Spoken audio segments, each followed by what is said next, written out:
I can't understand why someone would go through the trouble of stealing a box with a very ancient corpse. This city's not that dull.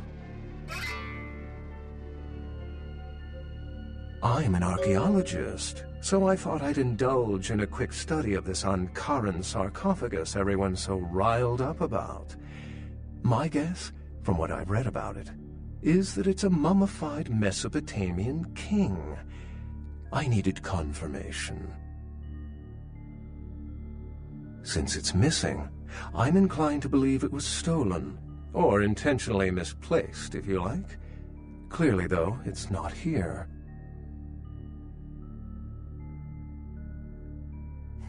Interesting choice of words.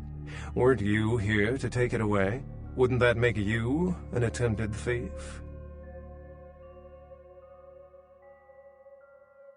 That definitely doesn't make it theft. If I stole it, I would know where it was, and most likely wouldn't be looking for it here. Oh, I really wish I had. All this speculation about the sarcophagus containing an antediluvian and being a portent of Gehenna is making me cringe. These are the kinds of ridiculous, superstitious assumptions I came here to debunk. Armageddon, doomsday, the end of all kindred. It's a common facet of most mythologies. fear that the world will end. Many believe Cain and the antediluvians will return to consume or destroy all kindred. I wholeheartedly disagree. No one I know has ever met one, but each of the clans and their bloodlines supposedly trace their origin to an original vampire, an antediluvian. Some swear these grandsires still exist into the present, but then kindred and kind believe a lot of strange things. Cain is the biblical first kindred and founder of the mythological first city, Enoch, a place where kindred and kind coexisted. I believe Cain's a figure concocted to personify the transition from nomadic society to agrarian society. That myth, like most, has been twisted by time. Thin bloods rarely exhibit features or powers of their clan, and many can't embrace. Some are even rumored to have reproduced. Many kindred are terrified that their weak blood heralds the dissipation of every bloodline. Somewhat of an ignorant reactionary response, don't you think? As I said, many cultures have the fear of some form of apocalypse. Kindred believed in these stories when they were human, and naturally carried them over into kindred myth. But it doesn't take a supernatural act to cause widespread destruction. Humans and kindred are just as capable of managing their own destruction as a deity. A self-realized Gehenna warrants more vigilance than a god-induced one, don't you agree? Such is my argument, which so frequently falls on deaf ears. What prophecy doesn't have vague apocryphal signs? Let's see. The usual ones cited are the appearance of thin bloods, Cain sightings, doom, gloom, that route. For 300 years I've been trying to determine the function of our existence, the kindred's role in the world. I'm not content to attribute it to some act of supernatural biblical vengeance. We exist for a reason, and if it takes another 300, I'll figure it out. Any thoughts?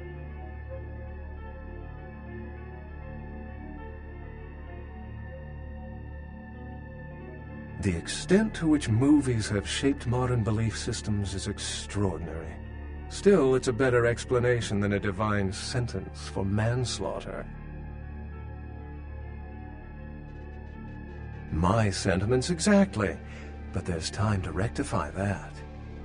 Well, my work here is stolen away into the night. Think I'll do the same.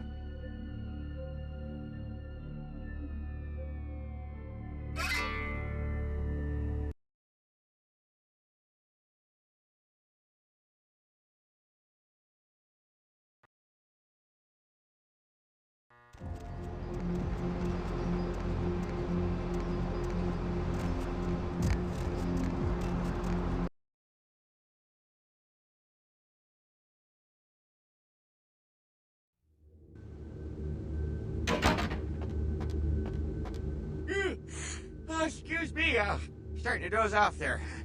Oh, I need to get a guard animal of some sort to alert me when folks come in. Maybe one of them chimps like on that show Ape Detective? Oh, that monkey always gets his man. What? Oh, yeah, Mr. LaCroix's expecting you. For a young guy, he sure likes to work late. Me, I spent most of my youth in the entertainment industry. Yeah, I guarded the sets for over 6 top 10 TV shows.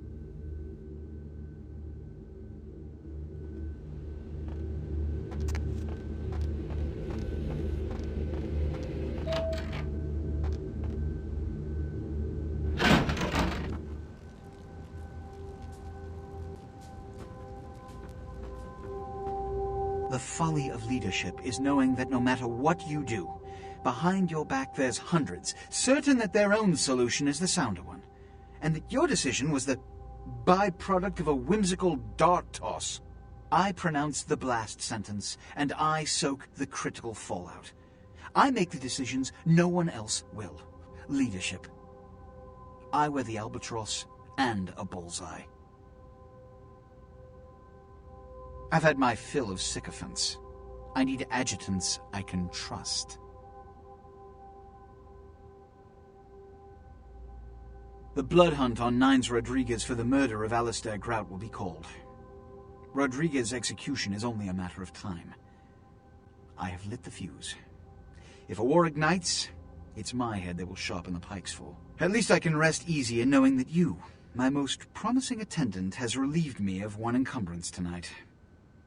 Do you need assistance bringing the sarcophagus up to my office? Stolen? Stolen? How? Who would... Oh, Gary. Gary, you treasonous maggot. I should have anticipated your treachery, sewer rat. The Nosferatu Primogen. The Nosferatu were responsible for finding out where the sarcophagus was taken after the Dane, and for getting keys to the museum. They were the only ones who knew. It's obvious to me now. My mistake. I want him found. I want him... found. The sarcophagus could be exploited, causing who knows what catastrophe to this city, if it were to fall into the wrong hands.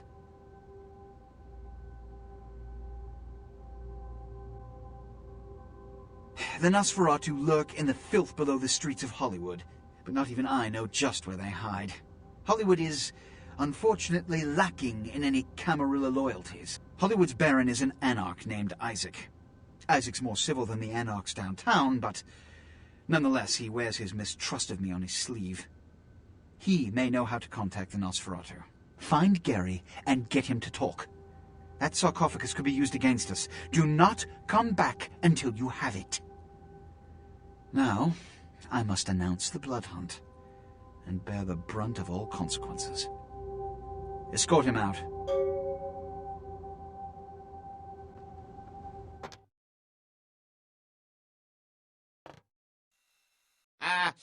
I'm sorry there, but Mr. LaCroix, he told me not to let anybody up right now. He sounded kind of PO'd. Must be all the late nights he's working. Anyhow, I can't let you go see him right now. Sorry.